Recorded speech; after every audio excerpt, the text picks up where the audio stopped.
Guardianes de nuestros tiempos.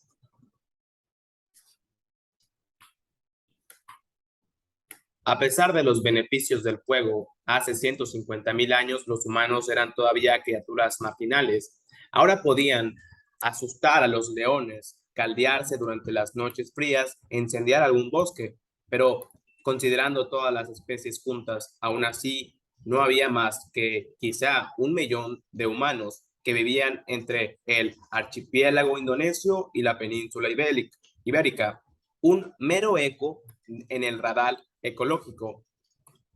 Nuestra propia especie, Homo sapiens, ya estaba presente en el escenario mundial, pero hasta entonces se ocupaba únicamente de sus asuntos en un rincón de África. No sabemos con exactitud dónde ni cuándo animales que pueden clasificarse como Homo sapiens evolucionaron por primera vez a partir de algún tipo anterior de humano, pero la mayoría de los científicos están de acuerdo en que hace 150.000 años África Oriental estaba poblado por sapiens que tenía un aspecto igual al nuestro. Si uno de ellos apareciera en una morgue moderna, el patológico local no advertiría nada peculiar. Gracias a la bendición del fuego, tenían diferentes dientes y mandíbulas más pequeñas que sus antepasados, a la vez que tenían un cerebro enorme, igual en tamaño al nuestro.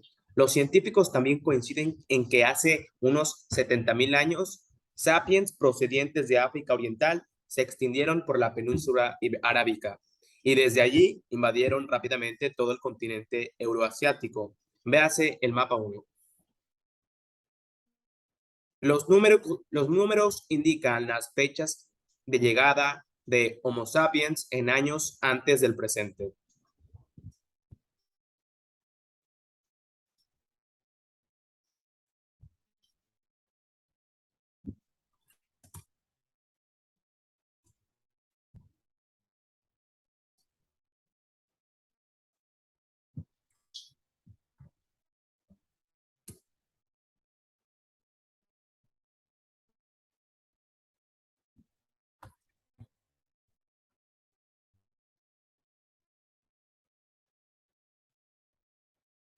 Es decir, hace 7.000 años, 70.000 años antes del presente, la especie que puede considerarse como Homo sapiens estaba en África Oriental y después se extendió a la península arábica, que es esta parte, supongo, hace 45.000 y 60.000 años. Desde allí invadieron rápidamente todo el continente euroasiático, que es todo esto. No. Entonces, eh, la península arábica es 45.000 años antes del presente y el continente euroasiático hace 60.000.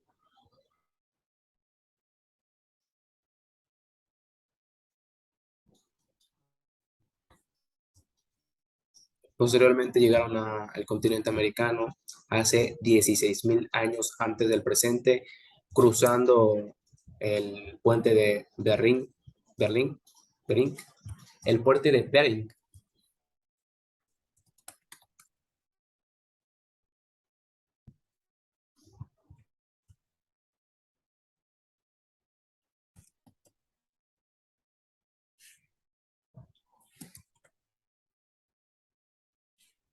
El puente de Bering.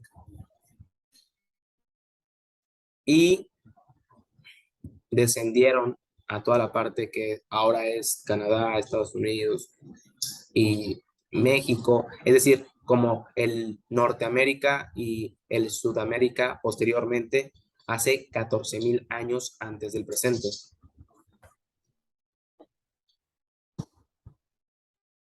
Homo sapiens conquista el planeta. Cuando Homo sapiens llegó al área, la mayor parte de Eurasia ya estaba colonizado por otros humanos. ¿Qué les ocurrió? Existen dos teorías contradictorias. La teoría del entrecruzamiento cuenta una historia de atracción, sexo y mezcla. A medida que los migrantes africanos se extendían por todo el mundo, se produjeron con otras poblaciones humanas y las personas actuales son el resultado de ese entrecruzamiento. Por ejemplo, cuando los sapiens alcanzaron Oriente Próximo y Europa, encontraron a los neandertales. Estos humanos eran más musculosos que los sapiens, poseían un cerebro mayor y estaban mejor adaptados a los climas fríos. Empleaban utensilios y fuego, eran buenos cazadores y aparentemente cuidaban a sus enfermos y débiles.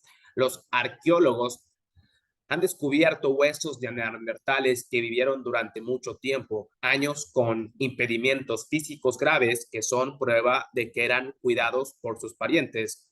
A menudo se ilustra en las caricaturas a los neandertales como la gente de las cuevas, arquetípicamente bestiales y estúpidos, pero prueba reciente han cambiado su imagen.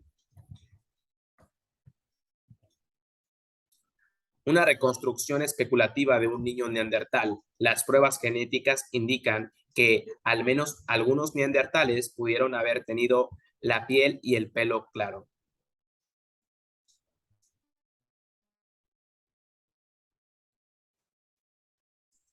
Que bueno, es un niño perfectamente en esa época.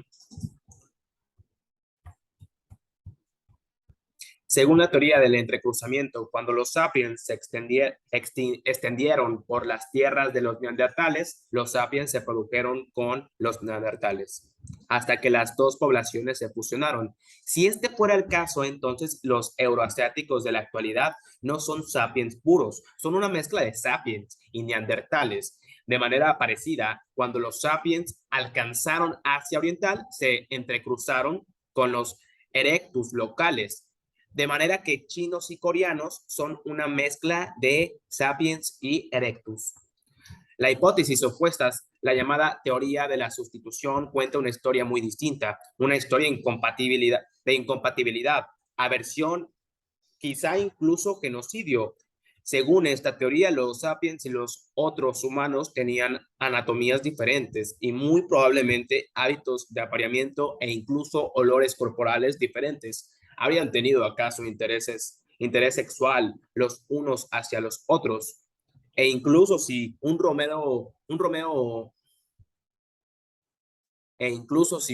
Neandertal y una Julieta Sapiens se enamoraron, no pudieron procrear hijos fértiles, porque la brecha genética que separaba las dos poblaciones ya era insalable.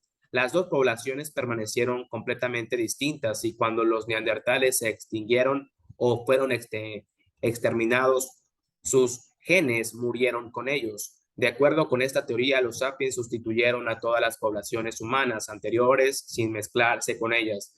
Si este fuera el caso, los linajes de todos los humanos contemporáneos pueden remontarse exclusivamente a África Oriental hace 70.000 años.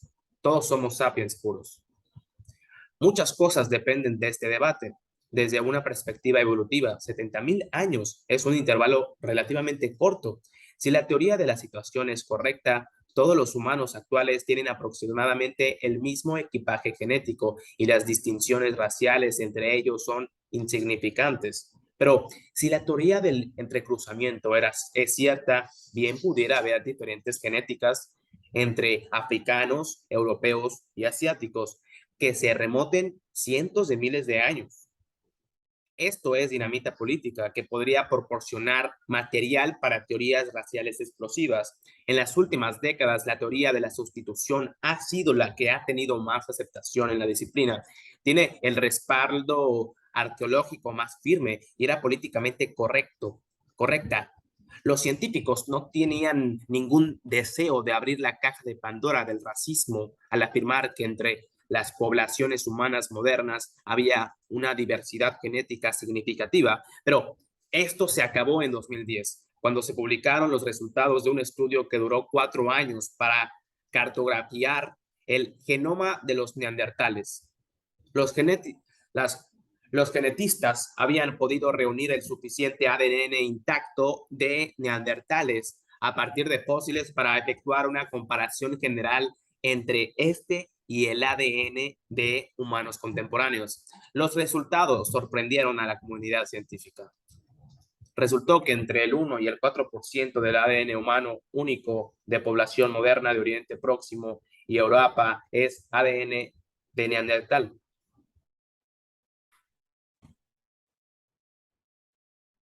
No es un porcentaje muy grande, pero es importante. Una segunda sorpresa llegó varios meses después, cuando se mapeó el ADN extraído del dedo fosilado de Denisova. Los resultados demostraron que hasta el 6% del ADN humano único de los melan, melanesios y aborígenes australianos modernos es ADN denisovano. Si estos resultados son válidos, y es importante tener en cuenta que se están realizando más investigaciones que pueden reforzar o modificar estas conclusiones. Los partidos del entrecruzamiento acertaron al menos en algunas cosas, pero esto no significa que la teoría de la situación sea totalmente errónea, puesto que neandertales y denisóvanos contribuyeron solo con una pequeña cantidad de ADN a nuestro genoma actual. Es imposible hablar de una fusión entre los sapiens y otras especies, aunque las diferencias entre ellos no eran suficientemente grandes para impedir por completo la cópula fértil, lo eran lo bastante para hacer que tales contactos fueran muy raros. Así pues, como hemos de entender el parentesco biológico entre los sapiens y los neandertales y denisóvanos. Así pues, ¿cómo hemos de entender el parentesco biológico entre los sapiens, los neandertales y los denisóvanos?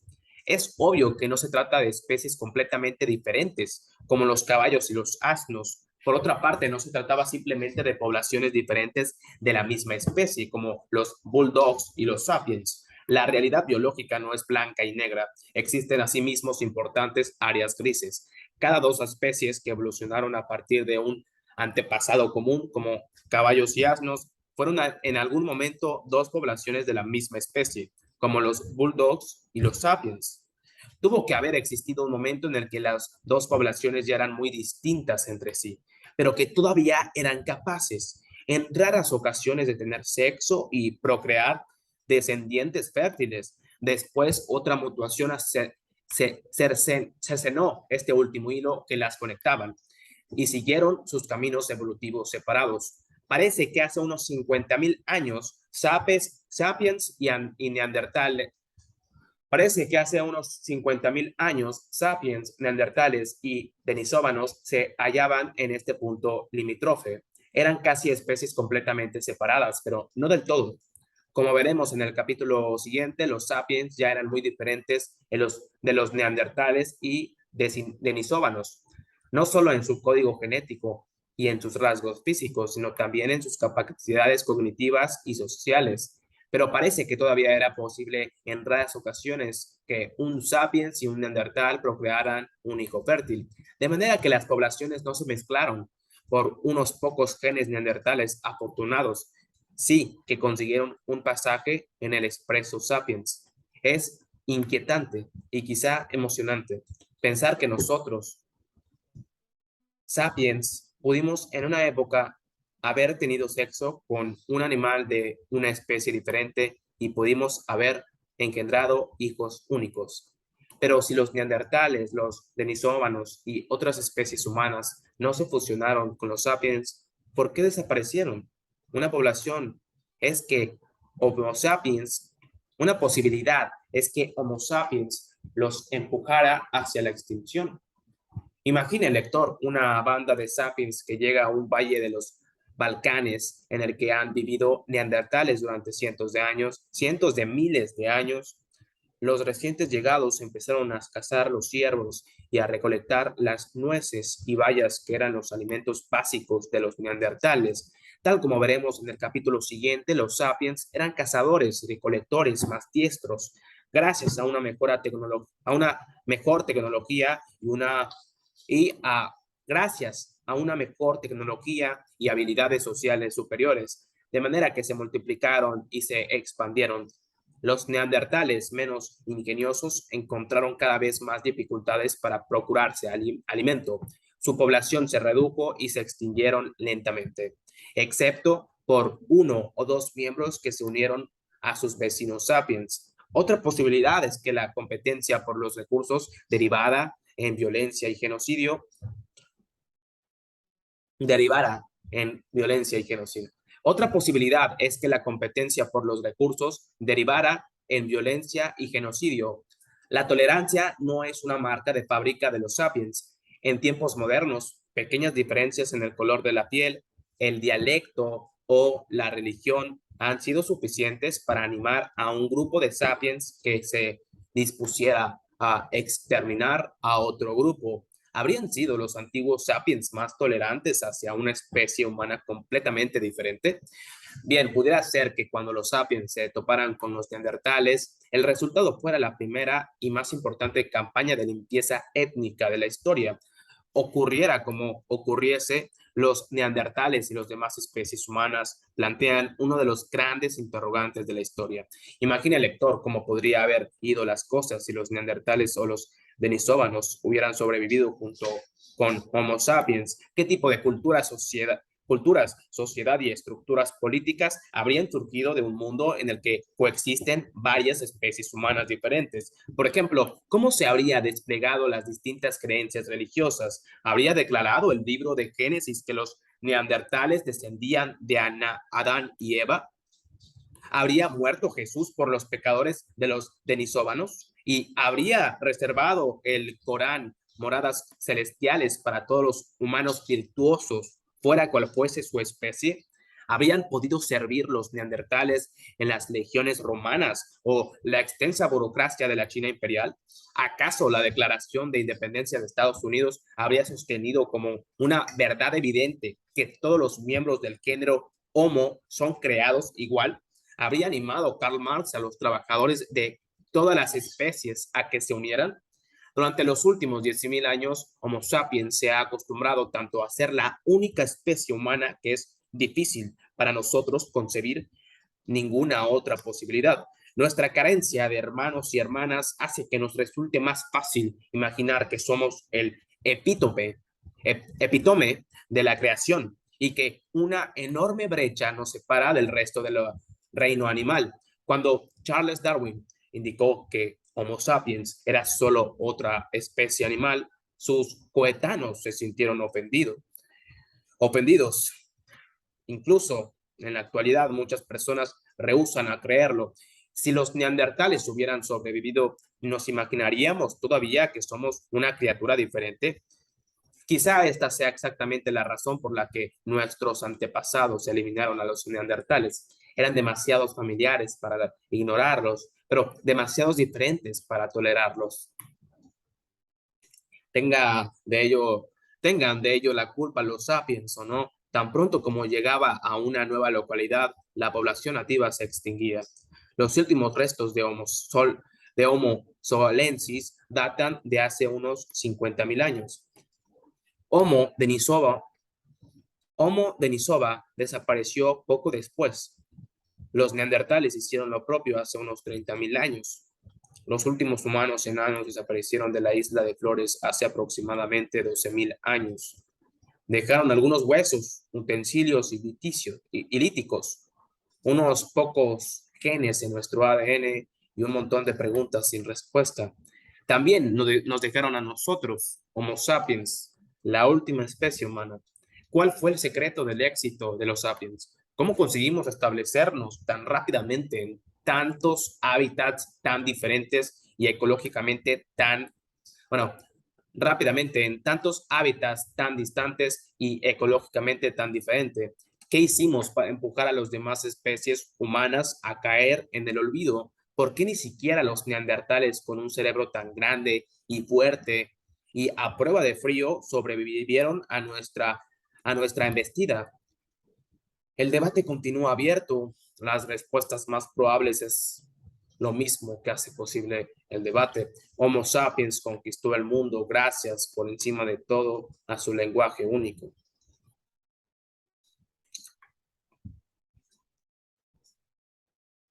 El árbol del saber. En el capítulo anterior hemos visto que aunque los sapiens ya habían poblado África Oriental hace 150.000 años, no empezaron a invadir el resto del planeta Tierra y a llevar la extinción a las otras especies humanas hasta hace, a, a llevar la extinción a las otras especies humanas hasta hace solo unos 70.000 años. En los milenios intermedios, aunque estos sapiens arcaicos tenían nuestro mismo aspecto y su cerebro era tan grande como el nuestro, no gozaron de ninguna ventaja notable sobre las demás especies humanas. No produjeron utensilios particularmente elaborados y no lograron ninguna otra hazaña especial. De hecho, en el primer encuentro registrado entre sapiens y neandertales, ganaron los neandertales hace unos 100.000 años. Algún grupo de sapiens emigró al norte, al Levante, que era territorio neandertal, pero no consiguió establecer una posición firme.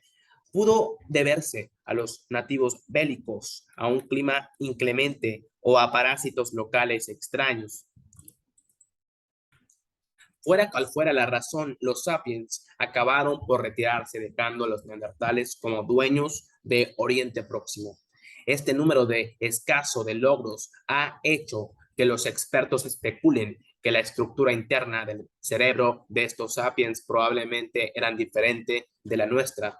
Tenían nuestro mismo aspecto, pero sus capacidades cognitivas, aprendizaje, memoria, comunicación, eran mucho más limitadas.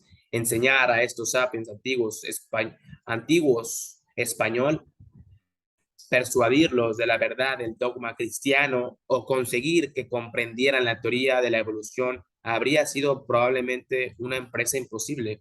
Y al revés, nosotros habríamos tenido muchas dificultades en aprender su lenguaje y en comprender su manera de pensar. Pero entonces, a partir de hace aproximadamente 70.000 años, Homo sapiens empieza a hacer cosas muy especiales. Alrededor de esta fecha, bandas de sapiens abandonaron África en una segunda oleada.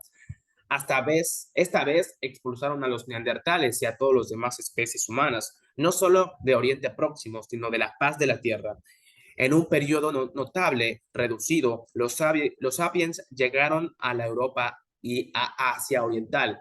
Hace unos 45.000 años, de alguna manera, cruzaron el mar abierto y desembocaron en Australia, un continente que hasta entonces no había sido hollado por los humanos. El periodo comprendido entre hace unos 70.000 y unos 30.000 años fue testigo de la investigación de barcas, lámparas de aceite, arcos y flechas y agujas esenciales para coser vestidos cálidos. Los primeros objetos que pueden calificarse con seguridad de arte y joyería proceden de esta época, como ocurre con las primeras pruebas incontrovertidas de religión, comercio y estratificación social.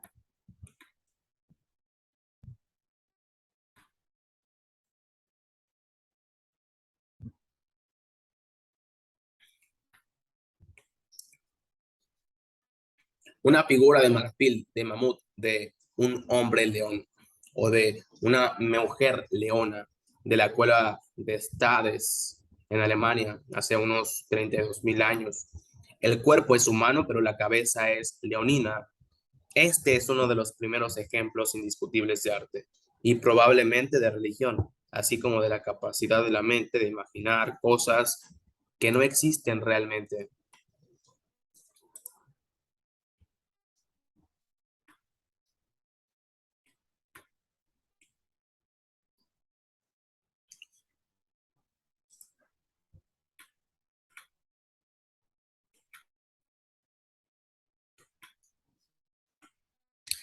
La mayoría de los investigadores creen que estos logros sin precedentes fueron el producto de una revolución en las capacidades cognitivas de los sapiens. Sostienen que las gentes que llevaron a los neandertales a la extinción colonizaron Australia y cincelaron el hombre león de Stadel eran tan inteligentes, creativos y sensibles como nosotros. La mayoría de los investigadores que La mayoría de los investigadores creen que estos logros sin precedentes fueron el producto de una revolución en las capacidades cognitivas de los sapiens. Sostenían que la gente que llevaron a los neandertales a la extinción colonizaron Australia y cincelaron el hombre león de Stadel Eran tan inteligentes, creativos y sensibles como nosotros. Si nos encontramos con los artistas de la cueva de Stadel, podríamos aprender su lenguaje y ellos el nuestro. Podríamos explicarle todo lo que sabemos, desde las aventuras de Alicia en el País de las Maravillas hasta las paradojas de la física cuántica. Ellos podrían enseñarnos de qué manera veían el mundo. La aparición de nuevas maneras de pensar y comunicarse hace entre 70.000 y 30.000 años constituye la revolución cognitiva. ¿Qué la causó? No estamos seguros. La teoría más ampliamente compartida aduce que mutaciones genéticas accidentales cambiaron las conexiones internas del cerebro de los sapiens, lo que permitió pensar de manera sin precedente y comunicarse utilizando un tipo de lenguaje totalmente nuevo. Podemos llamarla la mutación del árbol del saber. ¿Por qué tuvo lugar en el ADN de los sapiens y no en el de los neandertales? Fue algo totalmente aleatorio, hasta donde podemos decir. Pero es más importante comprender las consecuencias de la mutación del árbol del saber que sus causas. ¿Qué es lo que tenía de tan especial el nuevo lenguaje de los sapiens que nos permitió conquistar el mundo? No era el primer lenguaje.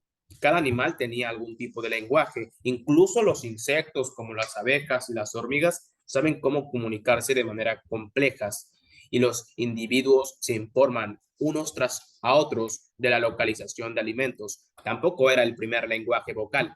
Muchos animales, entre ellos todas las especies de monos y simios, tienen lenguajes vocales. Por ejemplo, los monos verdes emplean llamadas de varios tipos para comunicarse. Los zoólogos han distinguido una llamada sin, que un,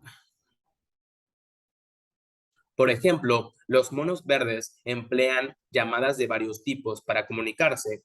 Los zoólogos han distinguido una llamada que significa cuidado. Un águila, otra algo diferente, advierte cuando cuidado, un león. Cuando los investigadores reprodujeron una grabación de la primera llamada a un grupo de monos, estos dejaron que lo que estaban haciendo y miraron hacia arriba, espantados. Cuando el mismo grupo escuchó una grabación de la segunda llamada, el aviso de león, rápidamente treparon a un árbol. Los sapiens pueden producir muchos más sonidos distintos que los monos verdes, pero ballenas y elefantes poseen capacidades igualmente impresionantes. Un loro puede decir todo lo que Albert Einstein pudiera decir y además imitar los sonidos de teléfonos que suenan, puertas que se cierran de golpe y sirenas que aúllan. Cualquiera que fuera la ventaja que Einstein tenía sobre un loro, no era vocal. ¿Qué es, pues, lo que tiene de tan especial nuestro lenguaje? La respuesta más común es que nuestro lenguaje es asombrosamente flexible. Podemos combinar un número limitado de sonidos y señales para producir un número infinito de frases, cada una con un significado distinto. Por ello podemos absorber, almacenar y comunicar una cantidad de información prodigiosa acerca del mundo que nos rodea. Un mono verde puede gritar a sus camaradas, cuidado, un león, pero una hermana moderna puede decirle a sus compañeros que esta mañana, cerca del recodo del río, han visto un león que seguía a un rebaño de bisontes. Después puede describir la localización exacta, incluidas las diferentes sendas que conducen al lugar.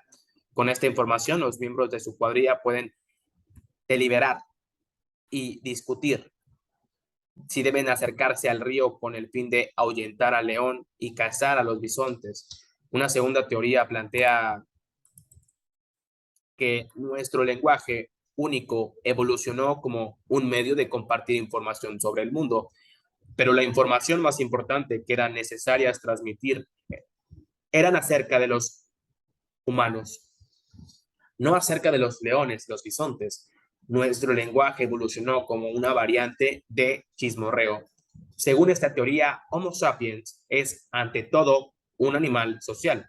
La cooperación social es nuestra clave para la supervivencia y la reproducción. No basta con que algunos hombres y mujeres sepan el paradero de los leones y los bisontes. Para ello es mucho más importante saber quién de su tropilla odia a quién. quién duerme con quién es honesto y quién es un tramposo. La cantidad de información que se debe obtener y almacenar con el fin de seguir las relaciones siempre cambiantes de unas épocas, decenas de individuos, es apabullante.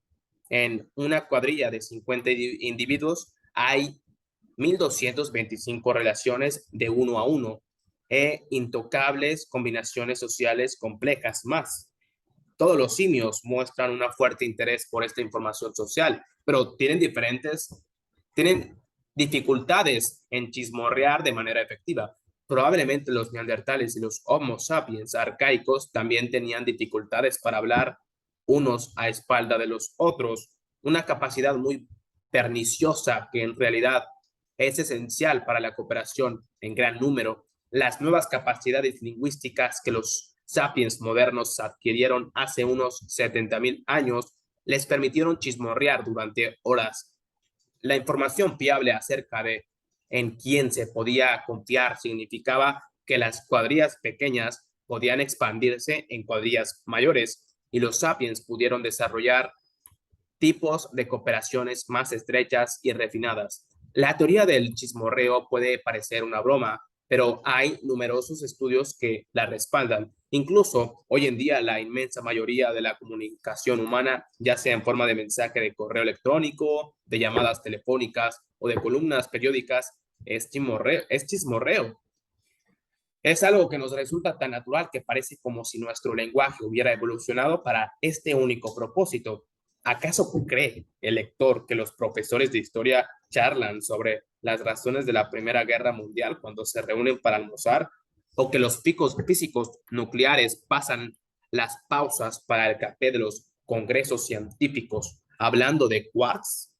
A veces, pero con más frecuencia, hablan de la profesora que pilló a su marido mientras la engañaba, o de la pugna entre el jefe del departamento y el decano, o de los rumores según los cuales un colega utilizó sus fondos de investigación para comprarse un Lexus. El chismorreo se suele contraer en fechorías. Los chismosos son el cuarto poder original, periodistas que informan a la sociedad y de esta manera la protegen de tramposos y gorrones. Lo más probable es que tanto la teoría del chismorreo como la teoría de hay un león junto al río sean válidas, pero las características realmente únicas de nuestro lenguaje no es la capacidad de transmitir información sobre los hombres y los leones, más bien es la capacidad de transmitir información acerca de cosas que no existen en absoluto. Hasta donde sabemos, solo los sapiens pueden hablar acerca de un tipo entero de entidades que nunca han visto, ni tocado, ni olido. Leyendas, mitos, dioses y religiones aparecieron por primera vez con la revolución cognitiva. Muchos animales y especies humanas podían decir previamente, cuidado, un león. Gracias a la revolución cognitiva, Homo sapiens adquirió la capacidad de decir, el león es el espíritu guardián de nuestra tribu. Esta capacidad de hablar sobre ficción es la característica más singular del lenguaje de los sapiens. Es relativamente fácil ponerse de acuerdo con que solo Homo sapiens puede hablar sobre cosas que no existen realmente y creerse 6 cosas imposibles antes del desayuno. En cambio, nunca convenceremos a un mono para que nos dé un plátano con la promesa de que después de morir tendrá un número ilimitado de bananas a su disposición en el cielo de los monos. Pero, ¿por qué es eso importante? Después de todo, la ficción puede ser peligrosamente engañosa y perturbadora. A simple vista podría parecer que la gente que va al bosque en busca de hadas y unicornios tendría menos probabilidad de supervivencia que va en busca de setas y ciervos. Y si uno se pasa horas rezando a espíritus guardianes inexistentes, ¿no está perdiendo un tiempo precioso? Un tiempo que invertiría mejor buscando comida, luchando o fornicando. Pero la ficción no ha permitido no solo imaginar cosas, sino hacerla colectivamente. Podemos urdir mitos comunes tales como la historia bíblica de la creación, los mitos del tiempo, del sueño de los aborígenes australianos y los mitos nacionales de los estados modernos. Dichos mitos confirieron a los sapiens la capacidad sin procedentes de cooperar flexiblemente en gran número. Las hormigas y las abejas también pueden trabajar juntas en gran número, pero lo hacen de una manera muy rígida y solo con parientes muy cercanos. Los lobos y los chimpancés cooperan de manera mucho más flexible que las hormigas, pero pueden hacerlo con un pequeño número de individuos que conocen íntimamente. Los sapiens pueden cooperar de manera extremadamente flexible con un número incontable de extraños. Esta es la razón por la que los sapiens dominan el mundo, mientras que las hormigas se comen nuestras obras y los chimpancés están encerrados en zoológicos y laboratorios de investigación. La leyenda de Peugeot. Nuestros primeros nuestros primos chimpancés suelen vivir en pequeñas tropillas de varias decenas de individuos, forman amistades estrechas, cazan juntos y luchan codo a codo contra papiones, huerpardos y chimpancés enemigos. Su estructura social tiende a ser jerárquica. El miembro dominante, que casi siempre es un macho, se llama macho alfa. Otros machos y hembras muestran su sumisión al macho alfa, inclinándose ante él, al tiempo que emiten gruñidos de manera no muy distinta a los súbditos, hermanos que se arrodillan y hacen reverencia ante un rey. El macho alfa se esfuerza para mantener la armonía social dentro de su tropilla. Cuando dos individuos luchan, intervienen y detienen la violencia, de forma menos benevolente, puede monopolizar los manjares particularmente codiciados e impedir que los machos de categoría inferior se apareen con las hembras. Cuando dos machos se disputan la posición de alfa, suele hacerlo formando extensas coaliciones de partidarios, tanto machos como hembras, en el seno del grupo. Los senos entre los miembros de la colisión se basan en el contacto íntimo diario. Se abrazan, se tocan, se besan, se acicalan y se hacen favores mutuos. De esa misma manera que los políticos humanos en las campañas electorales van por ahí estrechando manos y besando a niños, también los aspirantes de la posición suprema en un grupo de chimpancés pasan mucho tiempo abrazando, dando golpecitos a la espalda y besando los bebés chimpancés. Por lo general, el macho alfa gana su posición no porque sea más fuerte físicamente, sino porque lidera una coalición grande y estable. Estas coaliciones desempeñan un papel central no solo durante las luchas abiertas para la posición alfa, sino en casi todas las actividades cotidianas. Los miembros de una coalición pasan más tiempo juntos, comparten comida y se ayudan unos a otros en tiempos de dificultades. Hay límites claros al tamaño de los grupos que pueden formarse y mantenerse de esta manera. Para que funcionen, todos los miembros de un grupo han de conocer entre sí íntimamente. Dos chimpancéses que nunca se han visto, que nunca han luchado y que nunca se han dedicado a asilarse mutuamente, no sabrán si pueden confiar el uno en el otro, si valdrá la pena que uno ayude al otro y cuál de ellos se halla en una posición jerárquica más elevada. En condiciones naturales, una tropilla de chimpancés consta de unos 20 a 50 individuos. Cuando el número de chimpancés en una tropilla aumenta, el orden social se destabiliza, lo que finalmente lleva a una ruptura y a la formación de una nueva tropilla por parte de algunos de los animales. Solo en contadas ocasiones los zoólogos han observado grupos de más de 100 individuos. Los grupos separados rara vez cooperan y tienden a competir por el territorio y el alimento. Los investigadores han documentado contiendas prolongadas entre grupos e incluso un caso de genocidio en el que una tropilla masacró sistemáticamente a la mayoría de los miembros de una banda vecina. Probablemente patrones similares dominaron la vida social de los primeros humanos, entre ellos los Homo sapiens arcaicos. Los humanos, como los chimpancés, tienen instintos sociales que permitieron a nuestros antepasados formar amistades y jerarquías, cazar y luchar juntos, o luchar juntos. Sin embargo, como los instintos sociales de los chimpancés, los de los humanos estaban adaptados solo a grupos pequeños e íntimos. Cuando el grupo se hacía demasiado grande, su orden social se desestabilizaba y la banda se dividía. Aún en el caso de que un valle particularmente fértil pudiera alimentar a 500 sapiens arcaicos, no había manera de que tantos extraños pudieran vivir juntos. ¿Cómo podían ponerse de acuerdo en quién sería el líder? ¿Quién debería cazar aquí? ¿O quién debería aparearse con quién? Como consecuencia de la revolución cognitiva, el chismorreo ayudó a Homo sapiens a formar bandas mayores y más estables. Pero incluso el chismorreo tiene sus límites.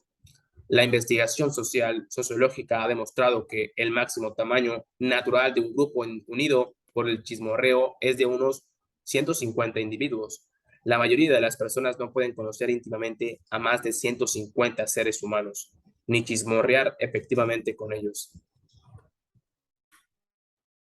En la actualidad, un umbral crítico en las organizaciones humanas se encuentra en algún punto alrededor de este número mágico.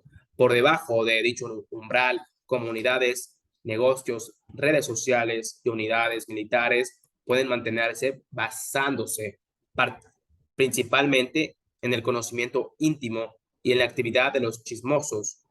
No hay necesidad de rangos formales, títulos ni libros de leyes para mantener el orden. Un pelotón de 30 soldados, incluso una campaña de 100 soldados pueden funcionar bien sobre la mesa de unas relaciones íntimas con un mínimo de disciplina formal. Un sargento muy respetado puede convertirse en el rey de la compañía y ejercer su autoridad, incluso sobre los oficiales de grado. Un pequeño negocio familiar puede subsistir y medrar sin una junta directiva, un directo ejecutivo o un departamento de contabilidad. Pero una vez que se cruza el umbral de los 150 individuos, las cosas ya no pueden funcionar de esta manera. No se puede hacer no se puede hacer funcionar una división con miles de soldados de la misma manera que un pelotón. Los negocios familiares de éxito suelen entrar en crisis cuando crecen y emplean a más personal. Si no se puede reinventar, van a la quiebra. ¿Cómo consiguió Homo sapiens cruzar este umbral crítico y acabar fundando ciudades que contenían decenas de miles de habitantes e imperios que gobernaban a cientos de millones de personas? El secreto fue seguramente la aparición de la ficción. El gran número de extraños pueden cooperar con éxito si creen en mitos comunes. Cualquier cooperación humana a gran escala, ya sea un estado moderno o una iglesia medieval, una ciudad antigua o una tribu arcaica, está establecida sobre mitos comunes que solo existe en la imaginación colectiva de la gente. Las iglesias se basan en mitos religiosos comunes. Dos católicos que no se conocen de nada pueden, no obstante, participar juntos en una cruzada o aportar fondos para construir un hospital. ¿Por qué ambos creen que Dios se hizo carne humana y accedió a ser crucificado para redimir nuestros pecados? Los estados se fundamentan en mitos nacionales comunes. Dos serbios que nunca se hayan visto antes pueden arriesgar su vida para salvar el uno al otro porque ambos creen que la existencia de la nación serbia en la patria serbia y en la bandera serbia.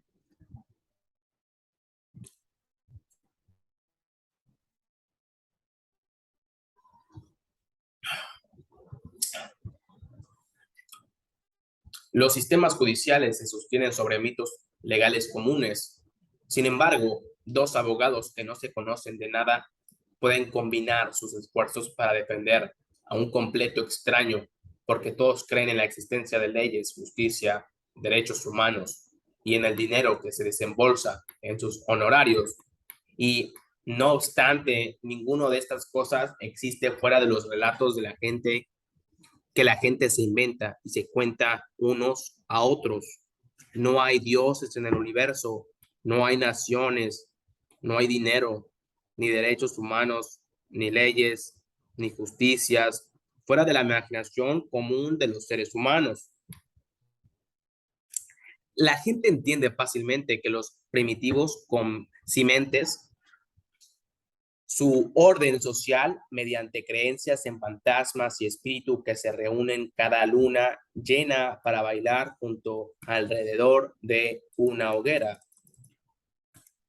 Lo que no conseguimos apreciar es que nuestras instituciones modernas funcionan exactamente sobre la misma base. Tomemos, por ejemplo, el mundo de las campañas de negocio. Los hombres y las mujeres de negocio y los abogados modernos son, en realidad, poderosos hechiceros. La principal diferencia entre ellos y los chamanes tribales es que los abogados modernos cuentan relatos muchos más extraños. La leyenda de Pauget nos proporciona un buen ejemplo, un icono que se parece algo al hombre de Stavel. Aparece hoy en día en automóviles, camiones y motocicletas desde París a Sydney. París a Sydney. Un icono que se parece algo al hombre de Stavel aparece hoy en día en automóviles, camiones y motocicletas desde París a Sydney. Es el ornamento de capo que adorna los vehículos fabricados por Peugeot, una de las más antiguas y mayores fabricantes de automóviles de Europa. Peugeot empezó como un pequeño negocio familiar en el pueblo de Valentigney, a solo 300 kilómetros de la cueva de Stadel. En la actualidad, la, campaña, la compañía de trabajo ha En la actualidad, la compañía da trabajo a 200,000 personas en todo el mundo, la mayoría de las cuales son completamente extrañas para las demás. Dichos extraños cooperan de manera tan efectiva que en 2008 Peugeot produjo más de 1.5 millones de automóviles que unos que le reportaron unos beneficios de alrededor de 55,000 millones de euros.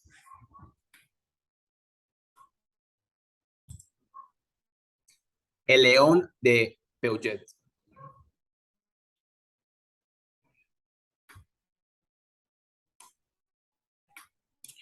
¿En qué sentido podemos decir que Peugeot, el nombre oficial de la compañía, existe? Hay muchos vehículos Peugeot, pero es evidente que estos no son la compañía.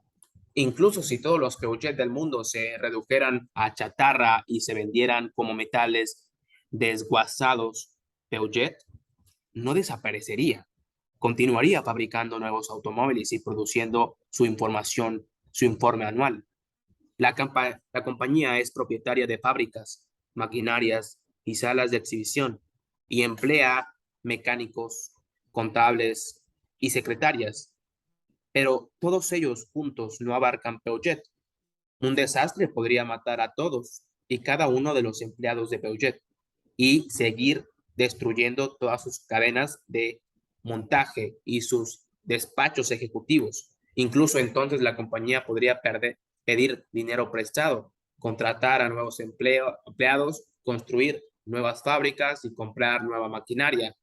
Peugeot tiene gerentes y accionistas, pero tampoco ellos constituyen la compañía.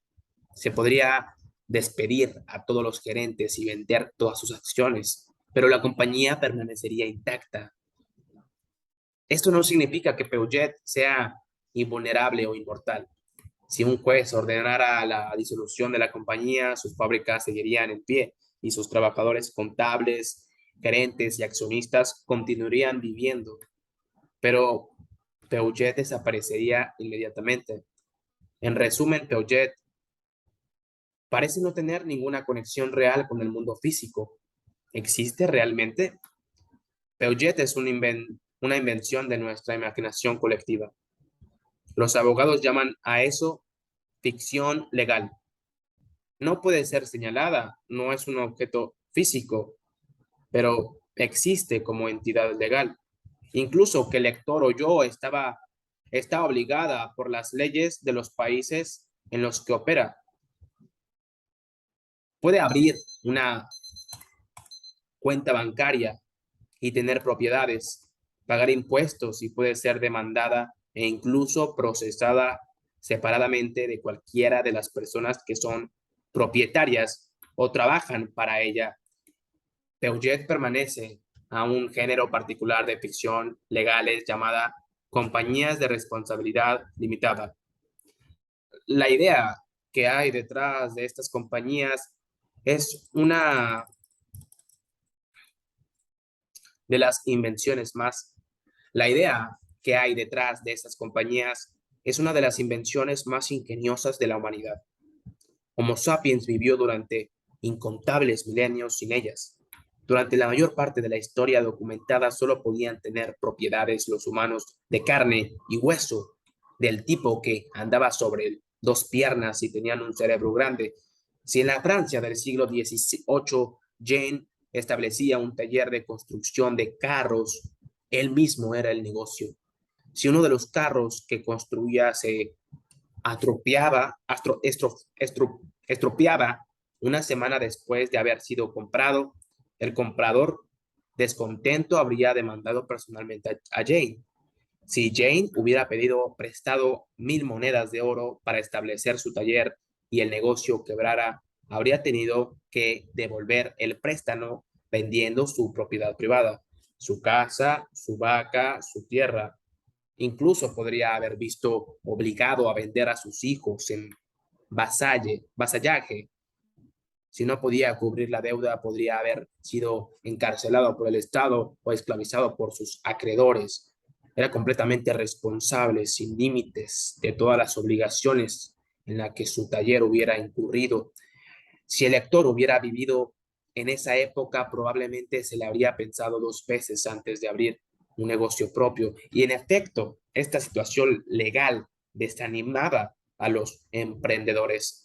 A la gente le asustaba iniciar nuevos negocios y asumir riesgos económicos. No parecía que valiera la pena correr el riesgo de que sus familias terminaran en la completa indigencia. Esta es la razón por la que la gente empezó a imaginar colectivamente la existencia de compañías de responsabilidad limitada. Tales compañías eran legalmente independientes de las personas que las fundaban o de que invertían dinero en ellas o de las que las dirigían. A lo largo de los últimos siglos, tales compañías se han convertido en los principales actores de la escena económica y nos hemos acostumbrado tanto a ellas que olvidamos que solo existen en nuestra imaginación.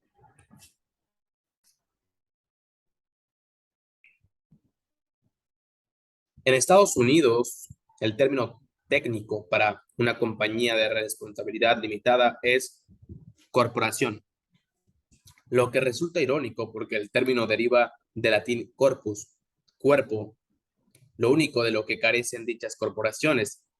A pesar de no tener cuerpos legales, el sistema legal estadounidense trata a las corporaciones como personas legales, como si fueran seres humanos de carne y hueso. Y lo mismo hizo el sistema legal francés en 1896, cuando Armand Peugeot, que había heredado de sus padres un taller de metalistería que fabricaba muelles, sierras y bicicletas, decidió dedicarse al negocio del automóvil. A tal fin, estableció una compañía de responsabilidad limitada y le puso su nombre, aunque este era independiente de él. Si uno de los coches se estropeaba, el comprador podía llevar a Peugeot a los tribunales, pero no a Armand Peugeot. Si la compañía pedía prestado millones de francos y después quebraba, Armand Peugeot no debería a los acreedores ni un solo franco. Después de todo, el préstamo se había hecho a Peugeot, la compañía, no Armand Peugeot, el Homo sapiens. Armand Peugeot murió en 1915. Peugeot, la compañía, sigue todavía vivita y coleando. ¿Cómo consiguió Armand Peugeot, el hombre, crear Peugeot, la compañía? De manera muy parecida a cómo sacerdotes y hechiceros han creado dioses y demonios a lo largo de la historia, y a cómo los cures franceses creaban todavía el cuerpo de Cristo cada domingo en la iglesia parroquiales, en las iglesias parroquiales. Todo giraba alrededor de contar historias y de convencer a la gente para que las creyera. En el caso de los cures franceses, la narración crucial era la de la vida y muerte de Jesucristo, tales como las cuevas de la Iglesia Católica. Según dicha narración, si el sacerdote católico ataviado con sus vestiduras sagradas pronunciaba las palabras correctas en el momento adecuado, el pan y el vino mundanos se transformaba en la carne y la sangre de Dios. El sacerdote exclamaba: este es mi cuerpo, y abracadabra, y abracadabra, el pan se convirtió en la carne de Cristo. Viendo que el sacerdote había observado de manera adecuada y asidumante todos los procedimientos, millones de devotos católicos franceses se comportaban como si realmente Dios existiera en el pan y el vino consagrado. En el caso de Peugeot, la narración crucial era el código legal francés, escrito por el Parlamento francés. Según los legisladores franceses, si un abogado autorizado seguía la liturgia y los rituales adecuados, escribía todos los conjuros y juramentos a un pedazo de papel bellamente decorado y añadía su adornada rúbrica al final del documento. Entonces, abracadabra, se constituye legalmente una nueva compañía. Cuando en 1896 Armand Peugeot quiso crear una compañía, pagó un abogado para que efectuara todos estos procedimientos.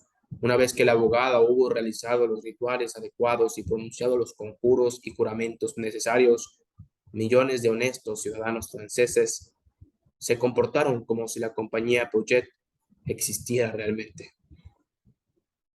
Contar relatos efectivos no es fácil.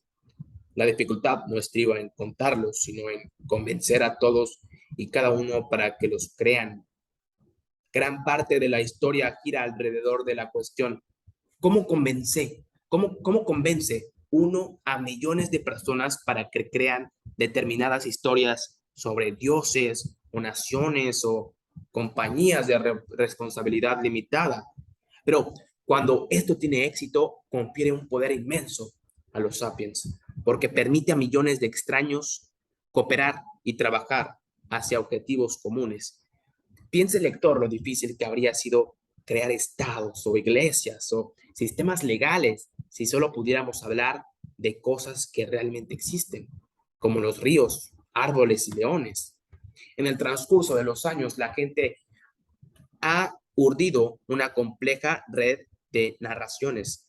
Dentro de dicha red, ficciones como Peugeot no solo existen, sino que acumulan un poder inmenso. Los tipos de cosas que la gente crea a través de esta red de narraciones son conocidos en los círculos académicos como ficciones, constructos sociales o realidades imaginadas. Una realidad imaginada no es una mentira. Yo miento cuando digo que hay un león cerca del río y sé perfectamente bien que allí no hay ningún león. No hay nada especial acerca de las mentiras. Los monos verdes y los chimpancés mienten. Por ejemplo, se ha observado a un mono verde emitiendo la llamada: cuidado, un león, cuando no había ningún león por las inmediaciones. Esta alarma asustó convenientemente e hizo huir a otro mono que acababa de encontrar un plátano, lo que dejó solo al mentiroso, que pudo robar el premio para sí. A diferencia de las mentiras, una realidad imaginada es algo en lo que todos creen, y mientras esta creencia común persista, La realidad imaginada ejerce una gran fuerza en el mundo. El escultor de la cueva de Stadel pudo haber creído sinceramente en la existencia del espíritu guardián del hombre león. Algunos hechiceros son charlatanes, pero la mayoría de ellos creen sinceramente en la existencia de dioses y demonios. La mayoría de los la mayoría de los millonarios creen sinceramente en la existencia del dinero y de las compañías de responsabilidad limitada. La mayoría de los activistas de los derechos humanos creen sinceramente en la existencia de los derechos humanos. Nadie mentía cuando en 2011 la ONU exigió que el gobierno libio respetara los derechos humanos de los ciudadanos, aunque la ONU, Libia y los derechos humanos son invenciones de nuestra fértil imaginación. Así, desde la revolución cognitiva, los sapiens han vivido en una realidad dual. Por un lado, la realidad objetiva de los ríos, árboles y los leones, y por el otro, la realidad imaginada de los dioses, las naciones y las corporaciones. A medida que pasaba el tiempo, la realidad imaginada se hizo cada vez más poderoso, de modo que en la actualidad la supervivencia de ríos, árboles y leones depende de la gracia de entidades imaginadas, tales como dioses, naciones y corporaciones.